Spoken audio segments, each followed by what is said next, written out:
भी ज़्यादा। और आज का हमारा सफ़र है मनाली से लेह लद्दाख के बाइक टूर का। मनाली से लेह लद्दाख का रोड ट्रिप एक ऐसा ट्रिप है जिसे सच में कहते हैं मंजिल से ज़्यादा जर्नी को एंजॉय करने वाला ट्रिप, क्योंकि इस जर्नी में हमें बर्फ से ढके हुए पहाड़, नदियाँ, झरने, पेंगोंग जैसी ब्यूटीफुल लेक्स, हुंदर जैसे कोल्ड डेजर्ट्स और कुदरत के ना जाने कौन कौन से रूप देखने को मिलेंगे। तो इस व्लॉग में हम आपको अपनी लेह लद्दाख की जर्नी का एक डिटेल डिस्क्रिप्शन देंगे, और आप अगर लेह लद्दाख जाने का प्लान कर रहे हैं तो इस वीडियो में आपको सारी डिटेल्स मिल जाएंगी, जैसे कि आप किन महीनों में लेह लद्दाख जा सकते हैं, आपको कितने दिनों का ट्रिप प्लान करना है, आप कहां कहां रुक सकते हैं, और भी बहुत सारी इंफॉर्मेशन आपको इस व्लॉग में देखने को मिलेगी। तो इस वीडियो को पूरा देखने से पहले इस चैनल को सब्सक्राइब जरूर करें। मनाली से लेह लद्दाख की जर्नी अराउंड 500 किलोमीटर्स की है और आप इसको गाड़ी या बाइक से पूरा कर सकते हैं। मनाली से लेह लद्दाख की जर्नी एक एडवेंचर और नज़ारों से भरी हुई ऐसी जर्नी है जिसको बाइक राइड करके सभी को लाइफ में एक बार ट्राई करना चाहिए। वैसे तो इस जर्नी को किसी भी बाइक में पूरा किया जा सकता है, बट मोस्टली लोग इसे royal Enfield bullet, Himalayan, Avenger या केटीएम ड्यूक पर पूरा करते हैं।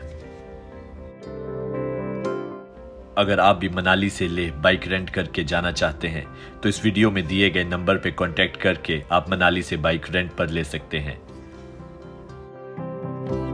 सबसे पहला सवाल आता है कि आपको कौन सी बाइक रेंट पर लेनी चाहिए। अगर आप अकेले राइड कर रहे हैं तो आप कम सीसी की बाइक को भी यूज़ कर सकते हैं, और अगर आपके साथ कोई पिलियन राइडर है तो आप कम से कम 500 सीसी की बाइक लेकर जाएं। इस जर्नी के रोड का ऑल्टीट्यूड काफ़ी ज़्यादा है और यहाँ पर ऑक्सीजन की कमी हो जाती है, इसलिए जितना बड़ा इंजन आपकी बाइक का होगा आपको राइड में उतना ही मज़ा आने वाला है। इस जर्नी को आप मोस्ट कंफर्टेबली रॉयल एनफील्ड की हिमालयन, रॉयल एनफील्ड की ही बुलेट या बजाज की एवेंजर बाइक पर पूरा कर सकते हैं। और बात करें बाइक रेंटिंग की कॉस्ट की, तो आपको एवेंजर के लिए 800 रुपीज़ पर डे, बुलेट के लिए 1000 रुपीज़ पर डे और हिमालयन के लिए अराउंड 1300 रुपीज़ पर डे पे करना पड़ सकता है।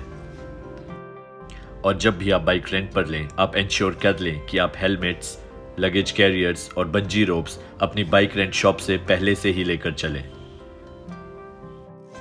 अब बात आती है कि आप लेह लद्दाख किस सीजन में विजिट कर सकते हैं। तो आप लेह लद्दाख को जून से लेकर अक्टूबर 15 के बीच में कभी भी विजिट कर सकते हैं। अक्टूबर 15 के बाद यहाँ पर बर्फ पड़ने के चांसेस बहुत ज़्यादा बढ़ जाते हैं और ऑफिशियली ये रोड्स क्लोज हो जाते हैं। लेह लद्दाख पहुँचने के लिए आपके पास दो ऑप्शंस हैं, या तो आप श्रीनगर से लेह लद्दाख जा सकते हैं, या तो आप मनाली से अपनी जर्नी स्टार्ट करके लेह लद्दाख का सफ़र पूरा कर सकते हैं। और एक चीज़ जिसका आपको ध्यान रखना है वो है इन मस्ट कैरी चीज़ों की चेकलिस्ट बनाकर उन्हें अपने साथ ही लेकर आना, या फिर आप इन चीज़ों को मनाली से भी खरीद सकते हैं।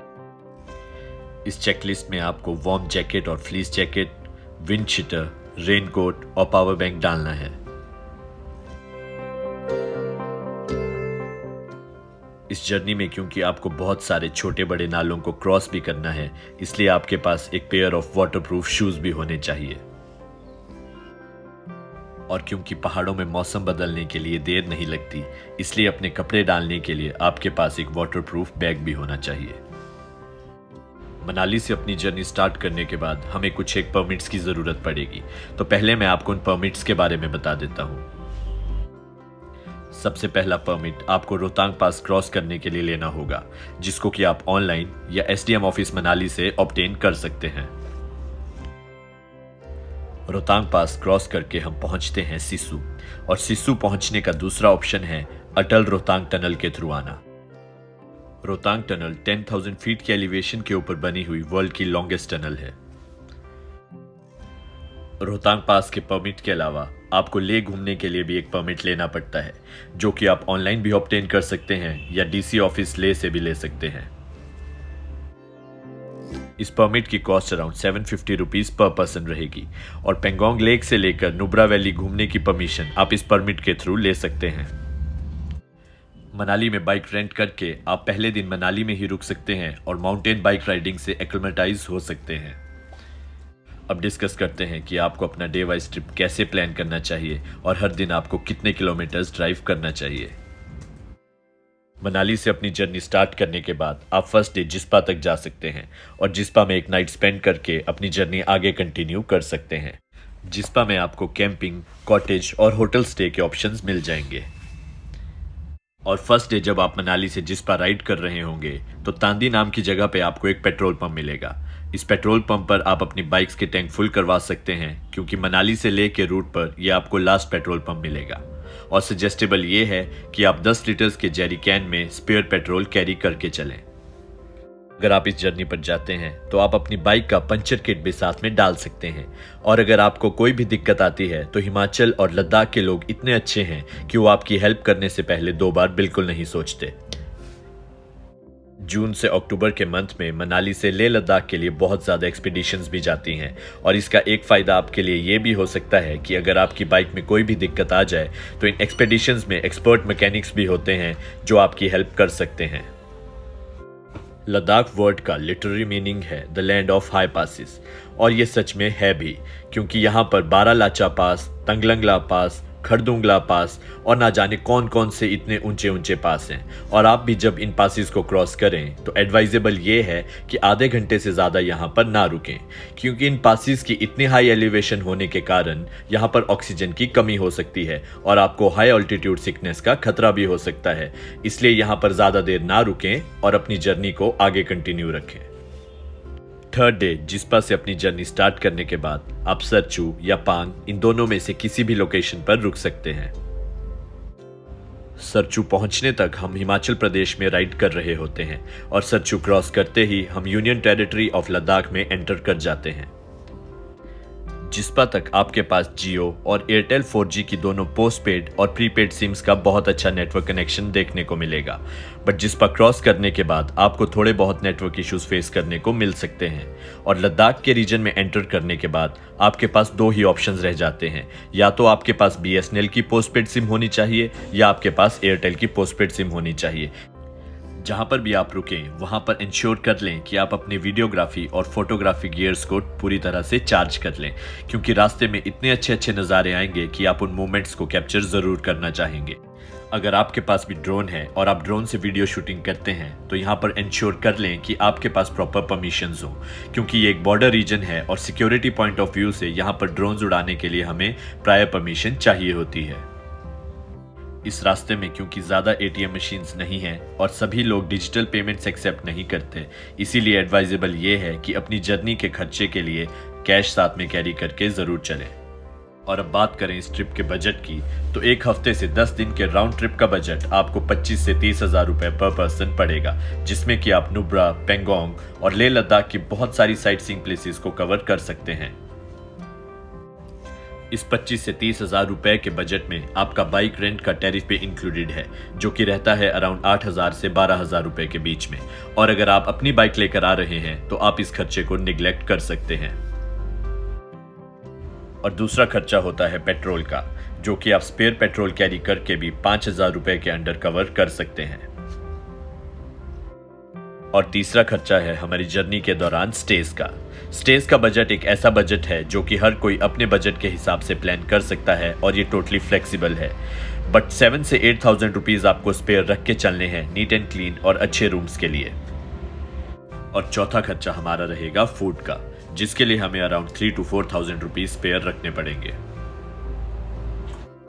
और हमारा लास्ट खर्चा रहेगा परमिट्स और मिसलेनियस एक्सपेंसेस का, जिसके लिए हमें 2,000 रुपीज़ स्पेयर रख के चलने हैं। ये खर्चा आपका तब आएगा अगर आप अकेले राइड कर रहे हैं, और अगर आपके साथ एक पिलियन राइडर भी है तो आप बाइक, पेट्रोल और स्टे के खर्चे को स्प्लिट भी कर सकते हैं।